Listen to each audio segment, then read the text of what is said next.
And we bring you this broadcast to the Asia Society family, our friends and supporters from around the world. And this is being broadcast on Asia Society platforms and through our website. The Asia Society is a global family, and we're joined tonight by our centers in Washington, in Houston, in Los Angeles, and in San Francisco, as well as our centers around the world, in Tokyo, in Seoul, in Hong Kong, Manila, Sydney, Melbourne, of course in Mumbai and Zurich. And there are many others who are joining this gathering as well. This is a special event, and we are honored to have with us the Foreign Minister of the People's Republic of China, Wang Yi, who is also, of course, a respected member of the State Council of China. And we're also joined by Ambassador Cui Tiankai, the Ambassador of the People's Republic of China to the United States of America. Let me make just a few remarks of welcome in Chinese, and then let me outline our context for this evening's presentation by the Foreign Minister. 大家好，我是鲁克文，我是那个亚洲协会的会长。那么今天我要表达我们觉得十分荣幸，有机会主持中华人民共和国外交部长王毅先生给我们发表演讲，是我们的荣幸。我们亚洲学会的历史很长，已经65年。我们开始的时候呢，50年代那就是冷战的那个时代。但是我们的创造者那个洛克菲勒先生，他很有远见。他认为从50年代开始，我们应该搞好美国以及亚洲的关系，包括美国和中国的关系。当然，最近那个中美关系有一些矛盾，有一些问题，但是我们亚洲学会的使命是继续下去的。所以今天晚上我们特别感兴趣王毅部长发表的演讲的内容。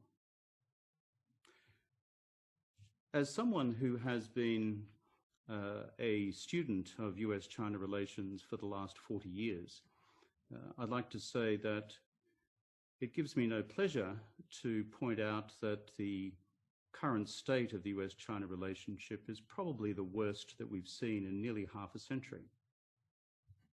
And that's despite all the twists and turns that we've seen over those decades. Many positive things have been achieved over 50 years, but of course, new problems and new difficulties have arisen. When we look to the future, there will be a long debate about why the US-China relationship has ended up in the difficulties which it currently faces. There will be a long debate about what China has done that is different, what America has done that is different, and how strategic circumstances more generally have changed. The key challenge, however, for the future is what will we do for this extraordinary decade of the 2020s which lies ahead of us? Broadly speaking, I see several possible scenarios. One sees China work within the framework of the international rules-based order that we've been developing together since 1945. The second is that as China's power grows, that the rest of the world, including the United States, increasingly adjusts to an order which is much more accommodating of Chinese interests and values, and where China's leadership becomes more apparent.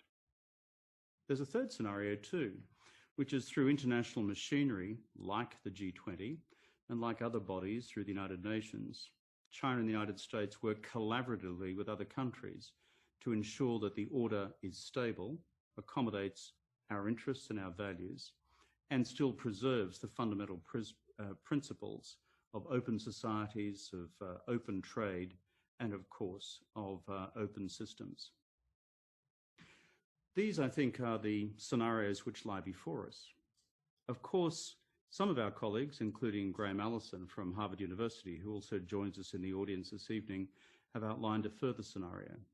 And that is that, in fact, we may be, according to Thucydides' trap, destined for war. I don't believe that is so, but Graham's analysis is a sobering one, and he points to the structural tensions between established powers and rising powers, and whether in fact it creates a near inevitable dynamic which pushes them towards crisis, conflict, and war. That's the sobering alternative to the other scenarios I just outlined.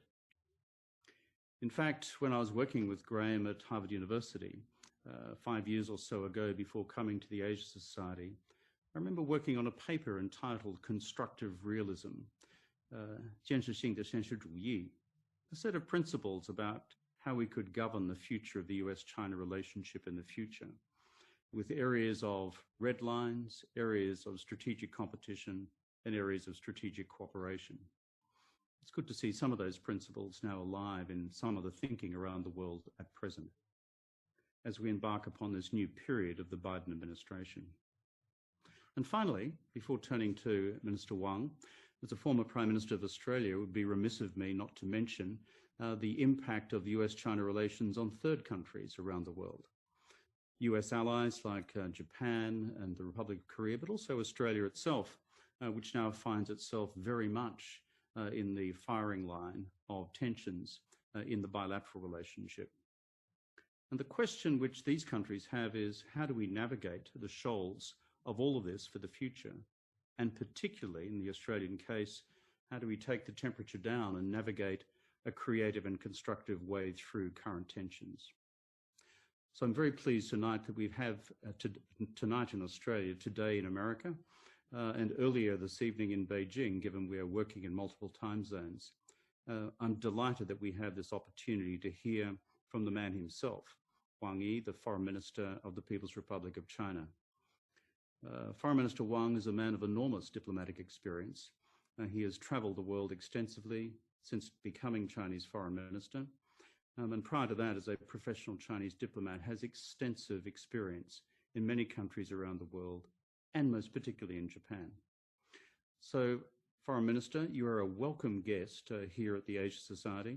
We welcome you to address this, our Asia Society family and community around the world. Over to you, Minister. Thank you very much, Mr. Kevin Rudd.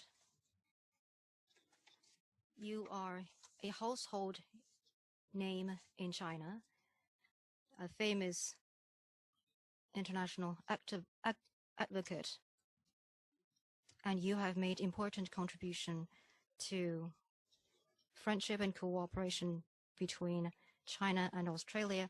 I want to congratulate you on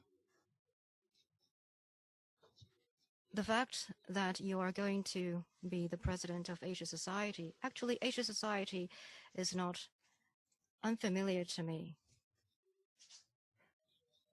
I received the former president and many friends from Asia Society in Beijing. We engaged in in-depth and open discussions on many occasions. And I really feel that as long as we engage in face-to-face discussions, we can reach a lot of consensus on wide-ranging issues. There are no unsurmountable difficulties or obstacles between us. Under your stewardship, we hope that Asia Society will continue to care for and support the growth of China-US relations. And we will be happy to engage friends of Asia Society for discussions and conversations to build deeper understanding. Well, the outgoing 2020 has witnessed the sudden onslaught of COVID-19, a pandemic that has upended the world in almost all aspects. Countries have come to realize more than ever that global challenge requires enhanced international coordination and cooperation, and that major countries in particular should lead by example. However, as you have mentioned in your opening remarks, China-US relations have spiraled down to the lowest level since the establishment of diplomatic ties 41 years ago. This is not something that we would like to see, because clearly it is not in the interest of the Chinese and American peoples, nor is it helpful when global efforts are needed to overcome the difficulties.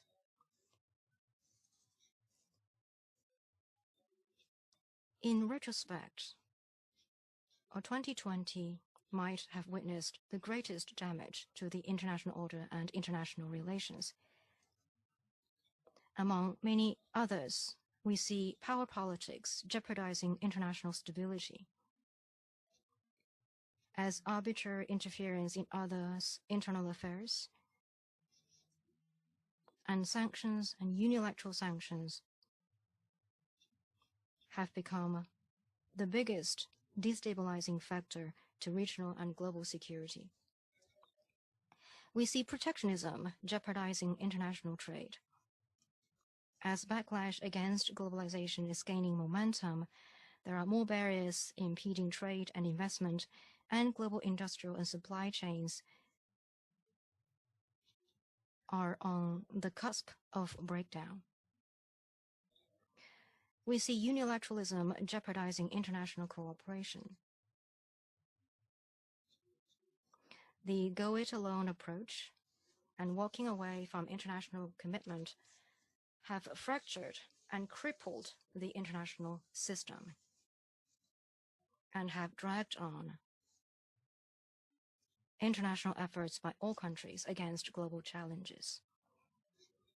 And we see McCarthyism resurging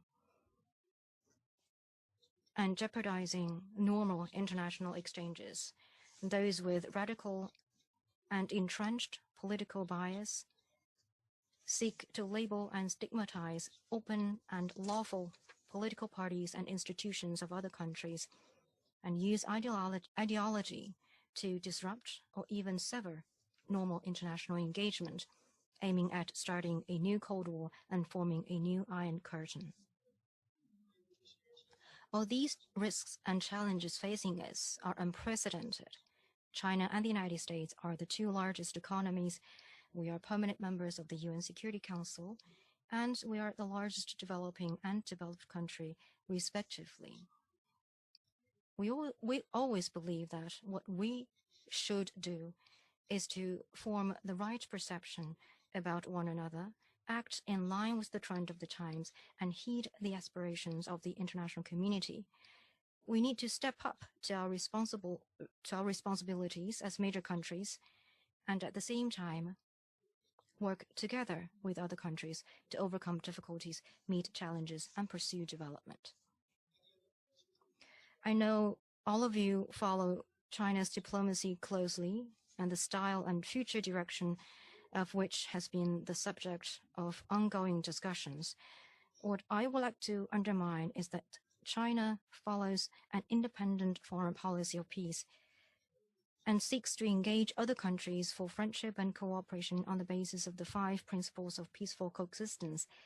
China is committed to bringing happiness to the Chinese people and contributing to progress of humanity, and seeks to play a constructive role for world peace and development. I would like to say it again, that China has no intention to compete for hegemony. We never interfere in others' internal affairs. We don't export our system or model. Not in the least do we seek spheres of influence. That's what we did in the past. That's what we are and going to do in the future. China's diplomacy. What are the focus and priorities? First of all, China's diplomacy is for the development of the nation. But as China remains a developing country, as President Xi Jinping has said, the Chinese people's aspiration for a better life is the goal that we endeavor toward. With relentless efforts, all rural residents living under the current poverty line and all designated counties have shed off poverty this year. This means that extreme poverty is eliminated for the first time in China's history of several thousand years. We are proud of such achievement. And what we have achieved is a big contribution to poverty reduction efforts of all humanity. At the same time, we are sober-minded about a long journey ahead if we are to lock in the gains against poverty and bring prosperity to all the people.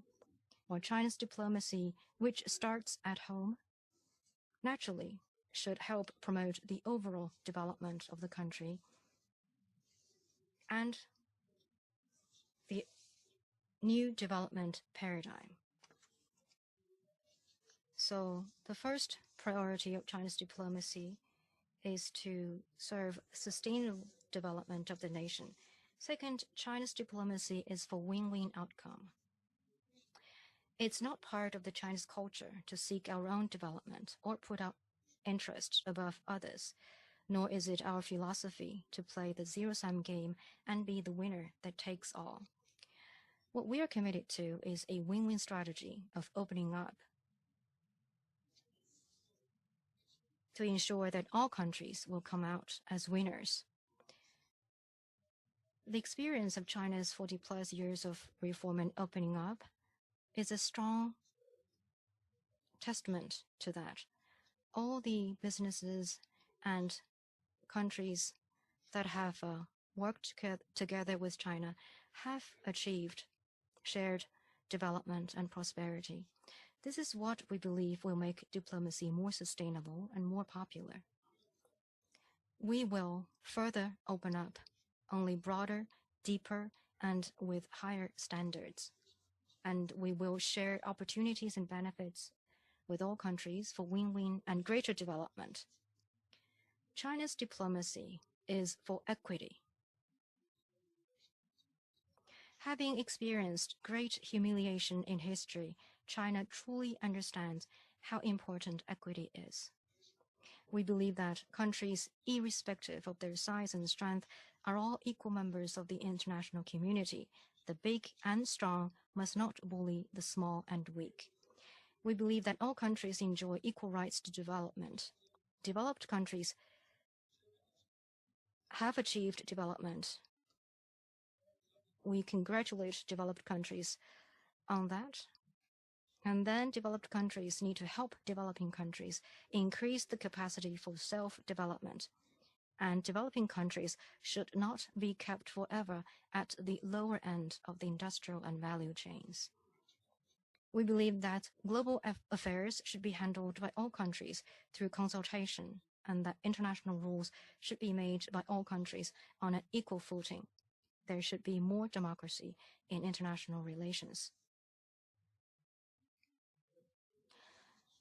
While China stays committed to developing a relationship based on coordination, cooperation, and stability with the United States under the principle of no conflict, no confrontation, mutual respect, and win-win cooperation. And China has been working in good faith to that goal. Regrettably, however, when we turn on TVs, read newspapers, and access new media, we would often see senior U.S. officials pointing fingers at China. And there is no evidence to support their accusations. They are merely irresponsible presumption of guilt and emotional lashing out. The fundamental reason behind all this is that some U.S. politicians have strategic miscalculations about China.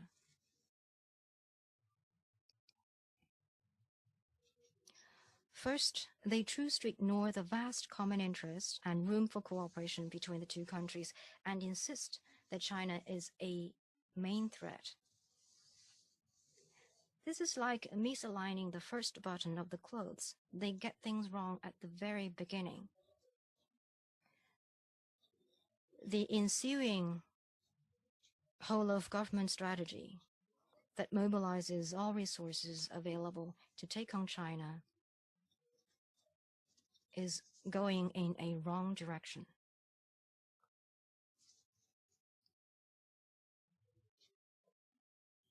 China is not a threat to the United States, was not, is not, and will not be a threat to the United States. Second, out of ideological bias, they seek to defame the Communist Party of China. The CPC, as the constitutionally recognized ruling party of China, has a close bond and a shared future with the Chinese people. An attack on the CPC is an attack on the 1.4 billion Chinese people. So it is not going to succeed. It is doomed to fail. Third, they hope that maximum pressure will make China give in. China was once bullied by Western powers, but those days are long gone.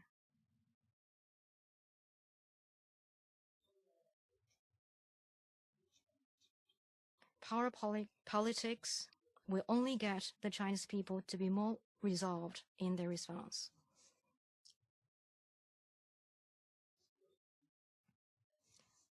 And fourth, they attempt to build an international coalition against China. But this is the age of globalization, and the interests of all countries are so intertwined that the overwhelming majority of them do not want to take sides, let alone being forced into confrontation with China. Facts have proved and will continue to prove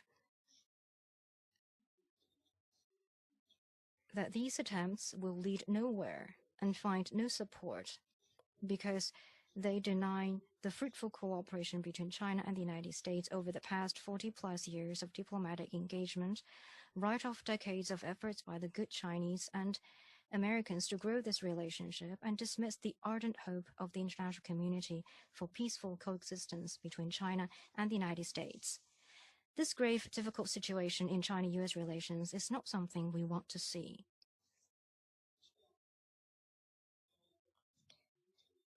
The two sides should learn from the ups and downs since the establishment of diplomatic relations.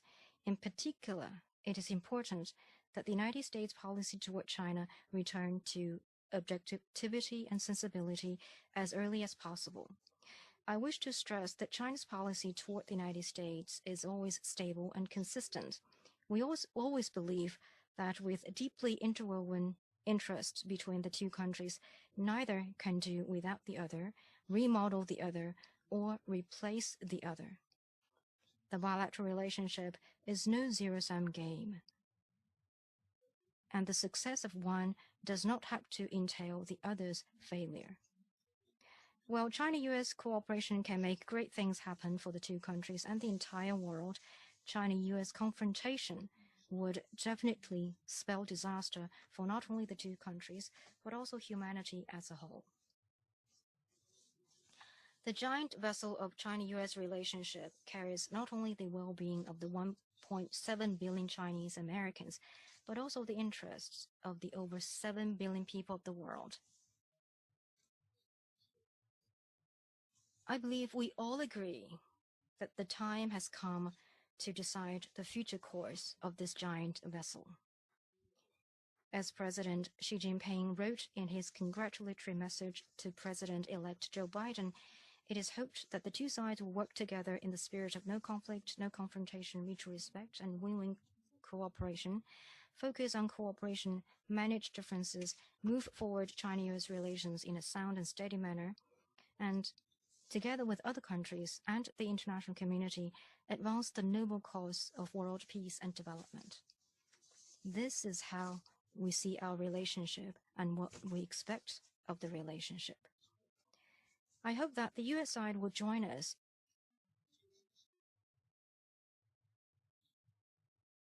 on the basis of mutual respect through dialogue and consultation, and by way of deepening our common interest and enhancing the support by the people to rebuild the strategic framework for the healthy and steady growth of China-US relations.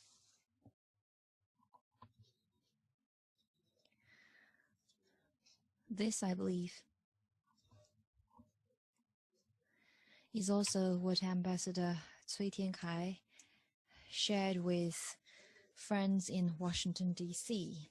In my video discussion last week with friends from the U.S.-China Business Council, I talked about the importance for China and the United States to restart dialogue, return bilateral relations to the right track, and rebuild mutual trust. We hope that we will expand cooperation, manage differences through dialogue. We have noted the 4 priorities laid out by President-elect Joe Biden. We believe that at least 3, COVID response, economic recovery, and climate change, provide space for cooperation between our 2 countries. And the most pressing task at the moment is to jointly tackle the pandemic. We in China stand ready to continue to do what we can to support the U.S. as needed.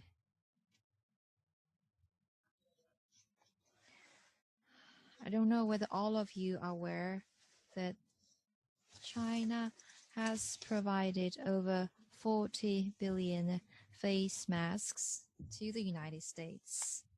That is, on average, every American citizen gets over 100 face masks made in China. The 2 countries could also strengthen cooperation in diagnostic and therapeutic experience, PPE production, and vaccine research, manufacturing, and distribution. We could also leverage our respective strengths to support COVID response in 3rd countries and contribute to a global community of health for all. Climate change is another important area of cooperation. China is steadfast in following the new development philosophy and building an ecological civilization. We are committed to achieve green, low-carbon, and sustainable development. To this end, we will faithfully implement the Paris Agreement on climate change to fulfill our responsibility for future generations and our obligations to the international community.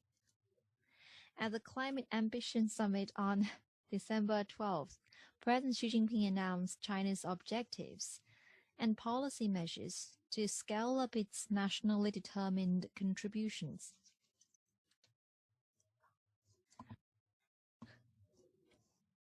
We have also noted that President-elect Joe Biden had pledged to bring the U.S. back to the Paris Agreement after taking office. We welcome more active actions from the U.S. side to this end. China and the U.S. can come together again to facilitate international cooperation on climate change and make our due contributions. As the 2 largest economies,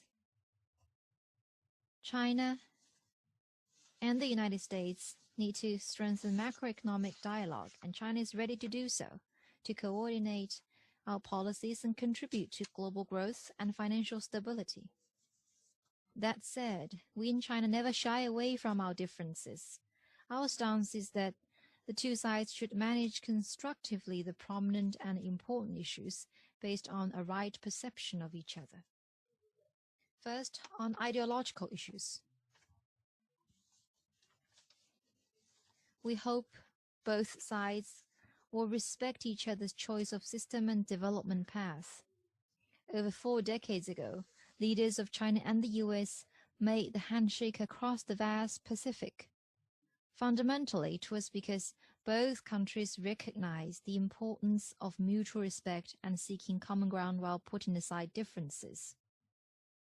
The goal of China-US engagement is not to mold the other in one's own image, still less to defeat the other side, but to seek and expand convergent interests.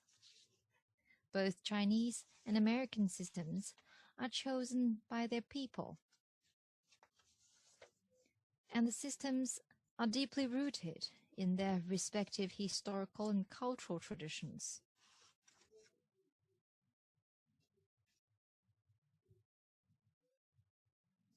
if the US-China policy were to remodel or even subvert China, it would not be achievable.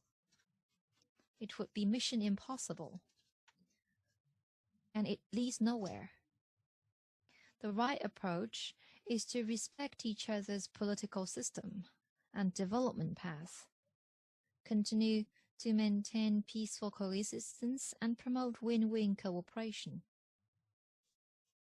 Second, on issues concerning national sovereignty and territorial integrity, we need to commit to the international are all China's internal affairs,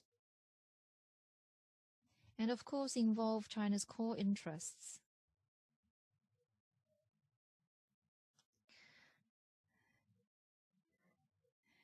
Be it the UN Charter or under the 3 binding China-US joint communiques, none of these issues shall be subject to foreign interference.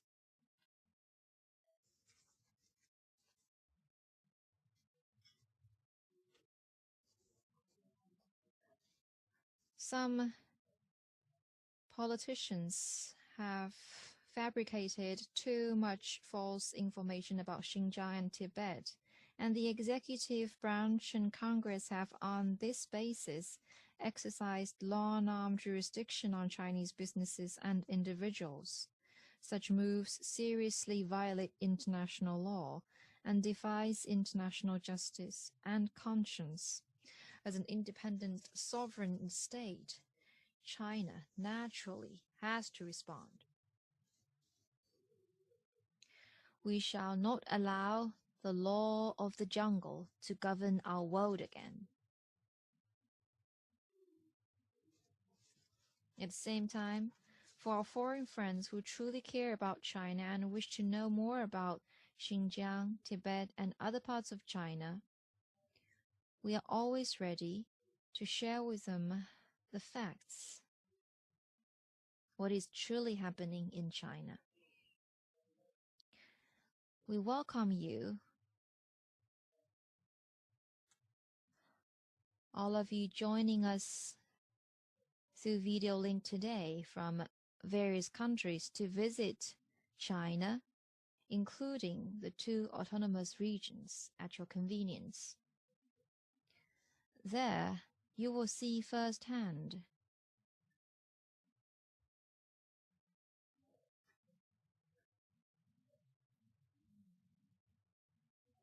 a situation is different from what you hear and see in the news.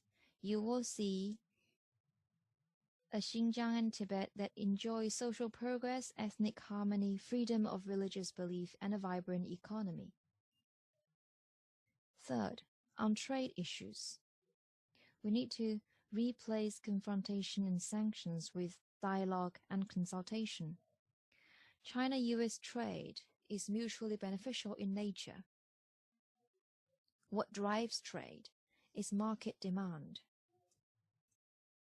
not imposed deals. There are no winners in trade wars.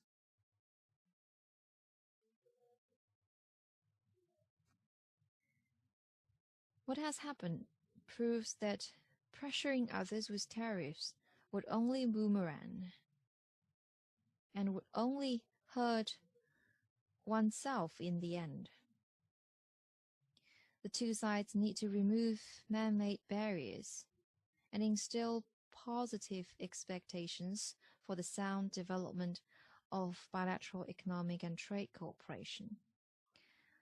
Let me stress here that the Chinese market will continue to grow and is expected to become the largest and most vibrant in the world.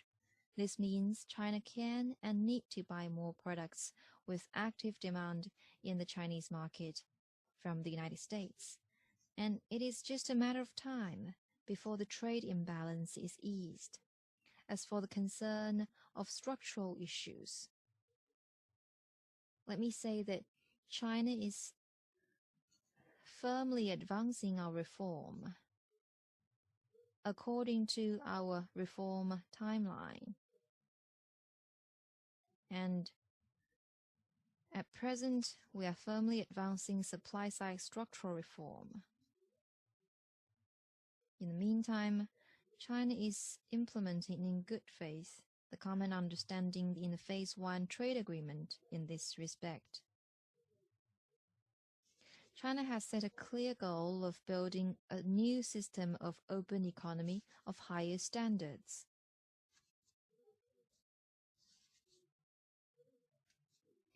And in China, we have taken domestic reform into more sophisticated fields of institutions and rules. China's reform does not stop at policies. As time passes, the legitimate concerns expressed by various parties will be properly resolved because, first and foremost, resolving such concerns meets China's needs of building a modern system. We urge the U.S. side to stop overstretching the notion of national security, stop the arbitrary suppression of Chinese companies. Just in recent days, the executive branch of the U.S. administration has been expanding the list of sanctions against Chinese companies. This is unacceptable. We hope the U.S. side will take a sober-minded approach and provide an open, fair, and non-discriminatory environment for Chinese businesses and investors. Fourth, on maritime issues, we need to strive to turn frictions into cooperation. I believe this is totally achievable. Because for one thing, there has never been a problem with the freedom of navigation or overflight in the South China Sea. There has never been a single instance where normal navigation or overflight was impeded. China's position is crystal clear. We will continue to work with other countries to maintain the freedom of navigation overflight under international law. China will speed up consultations with ASEAN countries toward a code of conduct in the South China Sea (COC), which will regulate behaviors on the sea and underline the principle of peaceful settlement of disputes. The conclusion of the COC will be compatible with universally recognized international laws, including UNCLOS. It will not affect legitimate and lawful maritime rights and interests of countries outside this region, because COC is not worked out by China alone. It will be an agreement by 11 countries working together. The Chinese government is always open to candid communication dialogue on maritime issues with the U.S. side. This door remains open. Chinese and U.S. experts and scholars may also engage in in-depth discussions on the applicability and technicality of UNCLOS and other international laws and rules to avoid misunderstanding and misjudgment. China and the United States, in maintaining freedom of navigation, protecting the marine environment, and harnessing marine resources, share convergent interests. The two sides can well explore possibilities of cooperation in those areas, engage in positive interactions on maritime issues, and shape positive interactions and add positive elements to China-US relations. Fifth, on people-to-people exchange, we need to remove restrictions as soon as possible. Friendship between our peoples provide the social foundation for China-US relations. People with vision in both countries should jointly reject attempts to disrupt people-to-people contact and create a cultural decoupling between the two countries. We need to work together to encourage and support people from all sectors to increase exchanges and mutual understanding. To view all Chinese students, experts, and scholars in the US as spy suspects actually says more about the mentality of the accusers and their lack of confidence. China has no intention to pick a fight with the United States, either in diplomacy, media, or any other field. It is important that people with vision in both countries jointly oppose stigmatizing people-to-people exchange and politicizing normal contact, and remove stumbling blocks to such contact and exchange.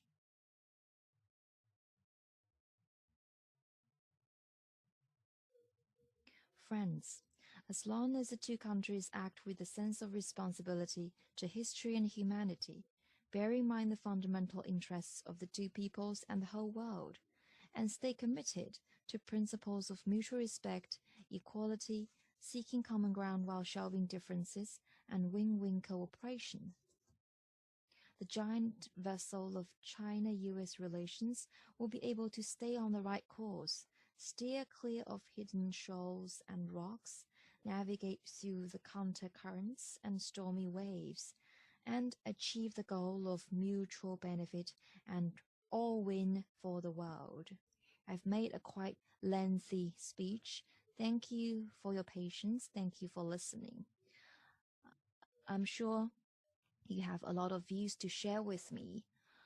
I would like to hear your views and answer your questions. Thank you.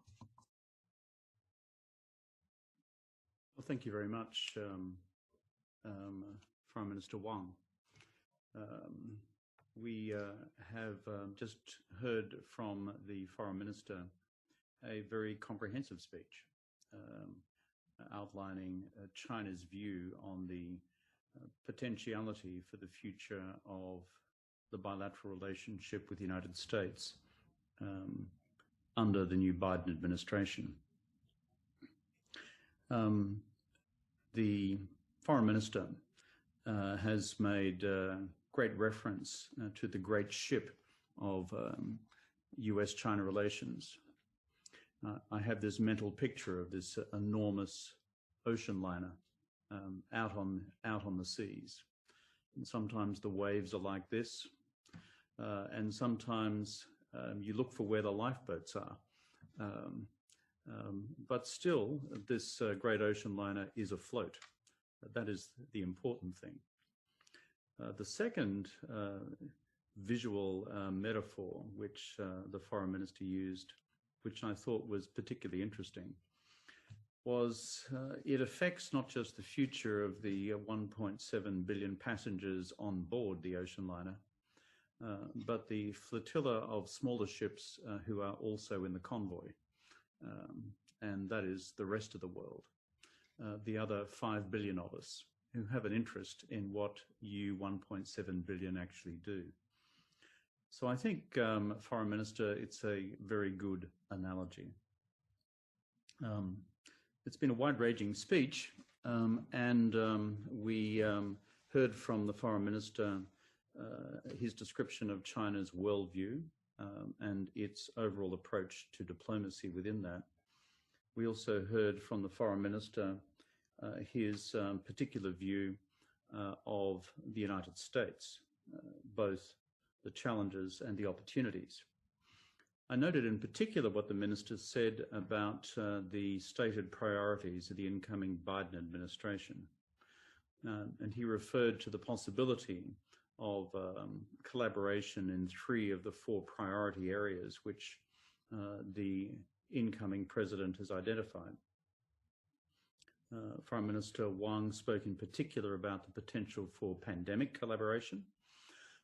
I think from the perspective of the rest of the world, it would be a wonderful thing if the vaccine could be treated not as an issue of geopolitics, but could be treated as an issue of being a global common good. And that for all the people of the world, all 7 billion people in the world, that the United States and China could collaborate to ensure that we have global distribution of the vaccines from various countries which are now available. So I would commend that as an approach. The Foreign Minister also spoke about President Biden's priority on climate change. He's right to identify that as a priority. Those of us who know the Vice President and those around him know that this is not an ephemeral concern. It is a fundamental concern of the incoming administration. And so Xi Jinping's statement recently about China achieving carbon neutrality by 2060 and what Foreign Minister Wang just mentioned in terms of China's adjustment of its nationally determined commitment for the decade ahead, these are important. And again, I think from the perspective of others around the world, the Europeans, the Japanese, and those who want a good outcome from Paris for the planet, we would commend both of you to put all your energy into this, because our kids and our grandkids depend on it.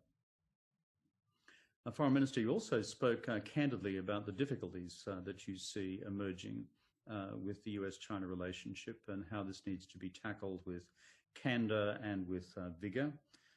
You spoke about the radically different views on human rights in both Xinjiang and Tibet. This will require greater and more direct engagement between the two sides and all sides on that, because there are quite different views. On the question of trade, all of us in the Asia-Pacific region want to see more free trade, not more protectionism. We welcome China's membership of RCEP. We would like to see America join RCEP. I would also like to see both America and China join the TPP. The thing about trade is, if we have a good system for regulating the rules for the World Trade Organization, then it is good for all countries. It raises all boats. And so this could become an area of genuine collaboration rather than of continuing conflict with the United States. And finally, on the other areas that you mentioned in terms of maritime disputes and maritime confrontation as opposed to collaboration, Foreign Minister, as you know, as an experienced diplomat and Ambassador Cui, this will be the hardest question to resolve because the perception gap is so huge. But finding a way of stabilizing what can sometimes be dangerous confrontation on the skies and on the seas of the South China Sea and in and around Taiwan is important for the restabilization of the relationship. And finally, Minister, your comment about Chinese students around the world, it is a view which I should say personally I completely share. We should be opening the doors wider to each other's students, not closing doors to them. And other matters of state concern can be attended to by the agencies of state responsible for those areas. But we have a huge mutual interest around the world in our students being welcome in all countries, Chinese students in the United States and around the world, and foreign students in China, because this creates the people-to-people building blocks for the long-term future.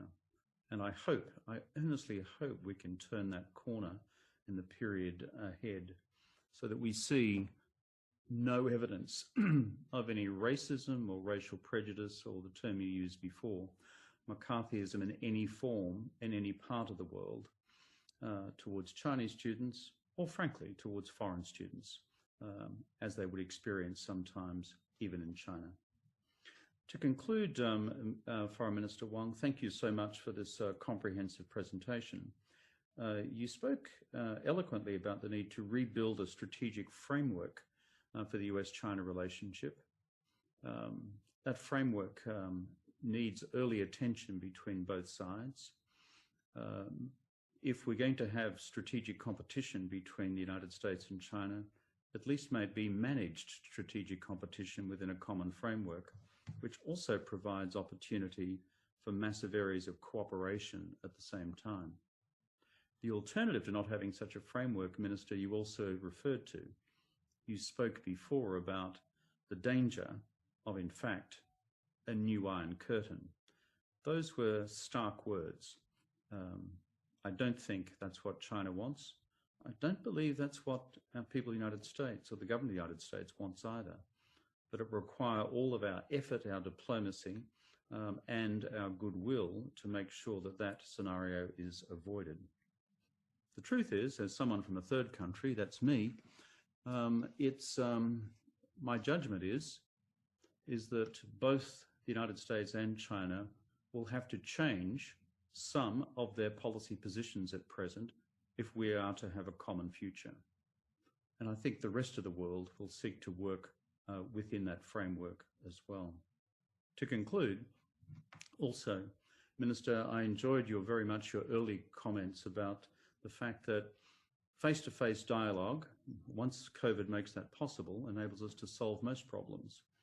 And I hope soon that that is possible between the United States and China. And again, once again, to put in a pitch for my own country, Australia, face-to-face contact between the Chinese government and the Australian government as well. Thank you so much, Minister, for these comments and for your remarks to us today. And we would conclude this public program at this point. Thank you.